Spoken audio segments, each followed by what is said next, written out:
d'abord, on fait un point dans une salle de marché. Aujourd'hui, nous sommes avec Khalil Djebali, analyste marché pour XTB France. Bonjour Khalil, comment ça se passe cette séance pour vous aujourd'hui ?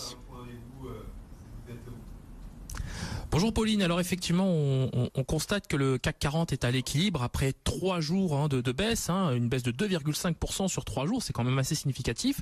Pour l'heure, on a des indices européens qui évoluent en territoire positif dans le sillage des indices asiatiques, c'est plutôt positif. On notera quand même que les volumes sont assez faibles aujourd'hui, notamment sur le CAC 40. Alors à 13h, il n'y avait que 570 millions d'euros d'échangés, donc c'est très très faible.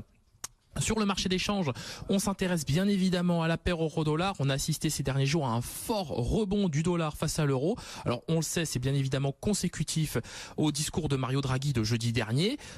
Ça s'est amplifié encore une fois hier après son discours à Sintra lors du symposium qui se tient au moment où on se parle au Portugal. Mais sur le marché des changes, au-delà de la paire euro-dollar, on s'intéresse aussi au renminbi chinois qui a perdu face au dollar cette nuit 0,4%. C'est un cas qui est quand même assez intéressant de notre point de vue puisque depuis la mi-février, le renminbi chinois a perdu que 3,2% quand les autres devises émergentes ont perdu près de 10%. Alors, la question qu'on se pose désormais, c'est de savoir si les mesures de rétorsion chinoises ne vont pas tout simplement porter sur l'échange en laissant tout simplement filer le renminbi chinois face au dollar américain.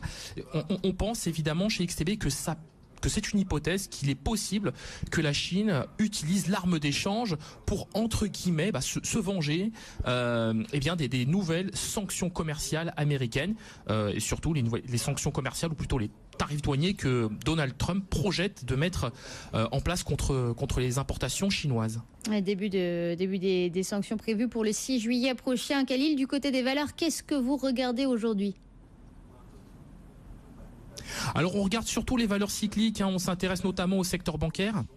On voit que BNP, Crédit Agricole évolue en territoire positif.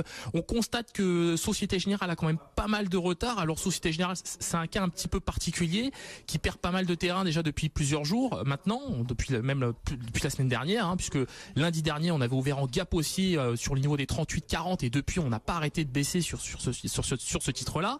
Alors c'est intéressant parce qu'on retrouve quand même des couleurs, mais ça reste quand même très très faible par rapport aux autres bancaires françaises. On s'intéresse aussi au secteur du luxe qui perd un peu de terrain, donc l'école, Kering, Hermès, L'Oréal et LVMH. Donc on perd aussi un peu de terrain sur ces valeurs-là. Maintenant, on s'intéresse bien évidemment principalement, comme je disais, aux valeurs cycliques et principalement aux valeurs bancaires. Il nous semble que les valorisations sont assez intéressantes. Et c'est Col, ce nouveau sigle dont on parle et dont on parle pour un exemple européen pour concurrencer les GAFAs américaines. Merci, on en a parlé en ce début de semaine dans Intégral Bourse sur BFM Business. Merci beaucoup Khalil Djebali, analyste marché pour XTB France.